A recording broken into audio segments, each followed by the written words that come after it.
Hey, what's up guys? Welcome back to another video. Welcome back to my channel. So I got another part. At the same time I got the Tomei, and it's the Grimmspeed Aos. So I'm gonna install this right now. To the best of my knowledge, I think I know where everything goes. It's pretty simple. I mean, you got three holes, you got this thing with three nipples. So the middle one goes back to this one, which is routed to the sensor. And this one usually is connected to, there's a bar here, I don't have it no more, but there was a bar here that had two. The one on the bottom is connected to this one, so you pull this one out, and this one goes to the middle one. Then this one that you took the bar, the second bar off, the tube that's missing, so you're gonna connect one of the tubes there, run it through, and connect it to the left side. And then on the bottom, you can see where I was starting to pull it out a little bit, but that tube right there is the third one, and that one goes right here. So it's pretty simple. So you just route those hoses onto this one, and that's pretty much it. And on the sensor thing that's right there, it comes with a little nipple. I think it's right here, this one right here, and you just cover that with that. So yeah, that's pretty much what I've learned how this goes. So let's just hope I do it right.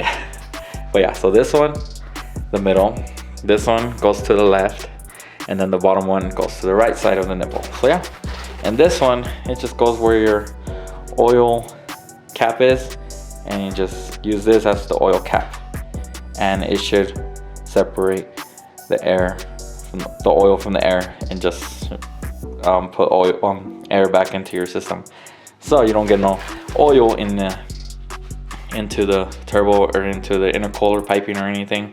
Because like as you can see right now, this one, when I took it off, it had a bunch of oil on there, so obviously there's oil going through these lines, and that's a problem because it creates knock and messes up your octane. So, and AOS is always recommended. I got this one because I really didn't want something complicated, and I didn't want to get someone to install it for me, but I didn't want to mess with the coolant lines or anything, so that's why I got this one. And plus, it's a simple install that I can do, and I'm pretty sure anybody can do for your Subarus, and they say they recommend it right when you get the car. I would say totally get it, because it's so let me go ahead and install this. I'll let you guys watch as I install it. Other than that, yeah, just enjoy the video, and I will show you how it looks after I'm done. All right.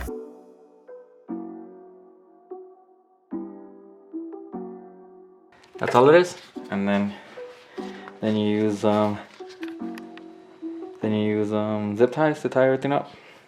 Kind of looks like a mess right now, so I don't know. I have to see if I can tuck all these freaking cables everywhere. I have so many.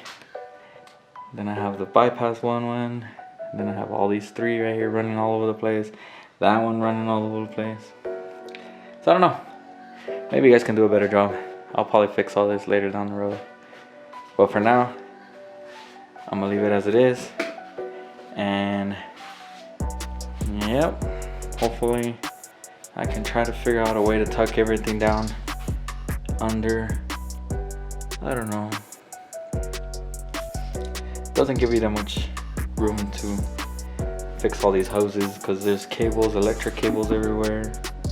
So they said to run that one underneath your intercooler down this way, and then so this way it's facing this way, and then this one can face that way. But I already connected this one shorter, so if I wanted to, I could have run it under the intercooler, but that would have took a lot longer than the 15 minutes that it took me to put everything together right now.